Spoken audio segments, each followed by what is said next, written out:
से रास्ता नहीं निकलेगा। ये खोदने वाले लोग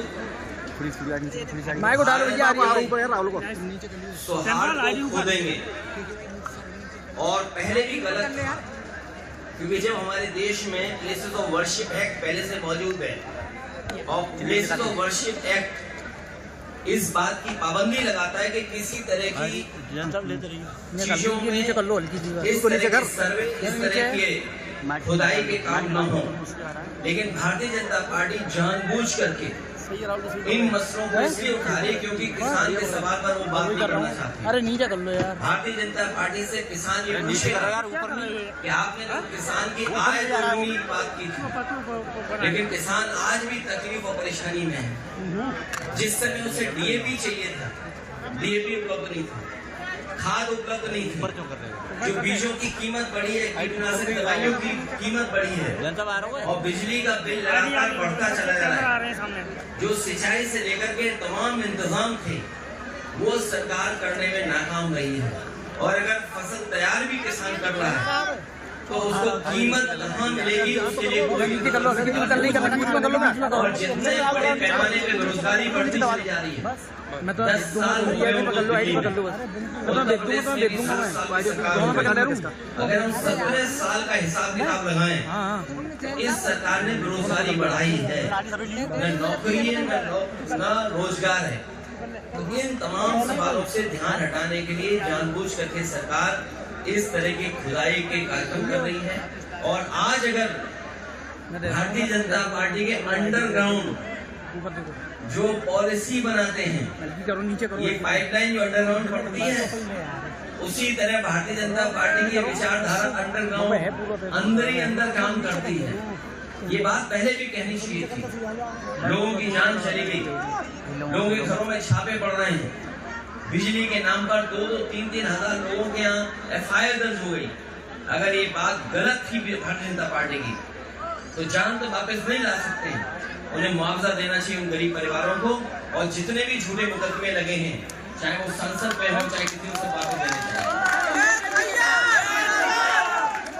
सांसद के खिलाफ करोड़ों की रिकवरी जारी की गई है संभल में। सांसद के खिलाफ बाबा साहब भीमराव अम्बेडकर जी ने हमें संविधान दिया है और लोकतंत्र में ये हमारे लिए रक्षा कवच का काम करता है। संविधान हमारे लिए, आपके लिए संविधान रक्षा करता है, हमें आपको सम्मान देता है। और जानबूझ करके भारतीय जनता पार्टी अपमानित करना चाहती है। ये तमाम वो लोग हैं जिन्होंने कभी सम्मान नहीं किया संविधान का, लोकतंत्र का और बाबा साहब भीमराव अम्बेडकर का। जो बीजेपी के लोग, केवल एक नहीं, बीजेपी के सभी लोगों को माफी मांगनी चाहिए। समाजवादी पार्टी आखिर कहां तक जाएगी? समाजवादी पार्टी जनता के बीच जाएगी। इन किसान भाइयों से, नौजवानों से अपील करेगी, माता बहनों से कि भारतीय जनता पार्टी लोगों को हराओ। संभल सांसद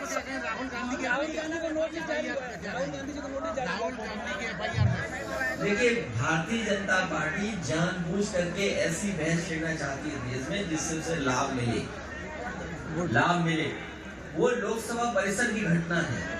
कई बार लोकसभा परिसर में ऐसी घटनाएं हुई हैं जिसमें एफआईआर दर्ज नहीं हुई। आपको याद होगा, लोकसभा में देश के बहुत बड़े नेता भारतीय जनता पार्टी जी, वो 1 करोड़ रुपए लेकर के आए थे और उन्होंने टेबल पर रख दिया था लोकसभा में। क्या उस समय एफआईआर दर्ज? प्रेमपाल ने नीचे करो, ये एक जेपीसी नीचे करो, के माध्यम से उस पर चर्चा करके जो कार्रवाई करनी है वो विधान लोकसभा के अंदर हुई। लेकिन ये जानबूझ करके भारतीय जनता पार्टी लोगों को डराना चाहती है। एफआईआर से, झूठे मुकदमों से कोई डरने वाला नहीं है।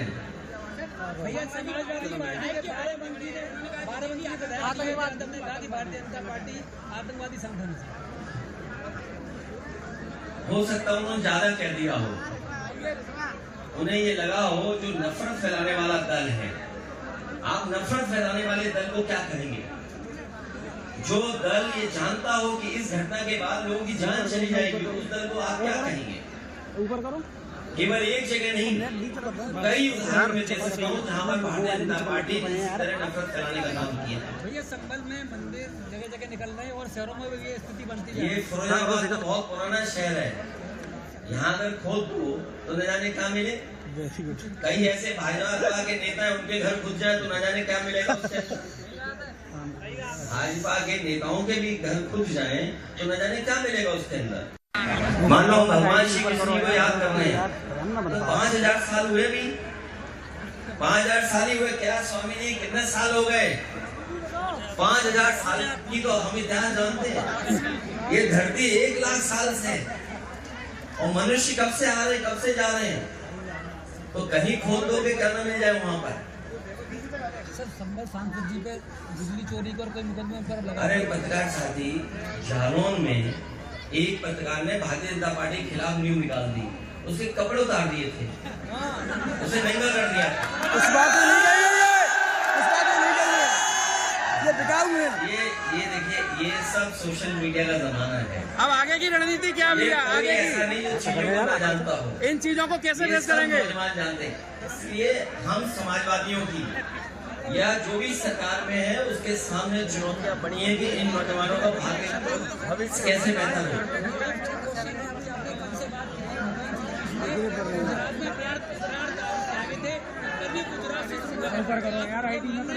आपका इशारा मोदी जी की तरफ है, योगी मोदी। जो इतिहास है, जो पौराणिक कथाएं हैं, जो सच्चाई, उसको हम और आप टाल नहीं सकते। तो सही तो बनना। भगवान श्री कृष्ण का ये कार्यक्रम है और मैं चाहता हूँ कि आप लोग भी इसमें रिसर्च करो और जानकारी दो, हासिल करो कि क्या सच्चाई है उसमें। क्योंकि जब भगवान श्री कृष्ण ने जिसमें प्राण छोड़े, उसी समय से मान्यता है कि कलयुग शुरू हो गया। और वो स्थान जहाँ पे भगवान श्री कृष्ण ने प्राण छोड़े वो गुजरात में है, सोमनाथ के बगल में है।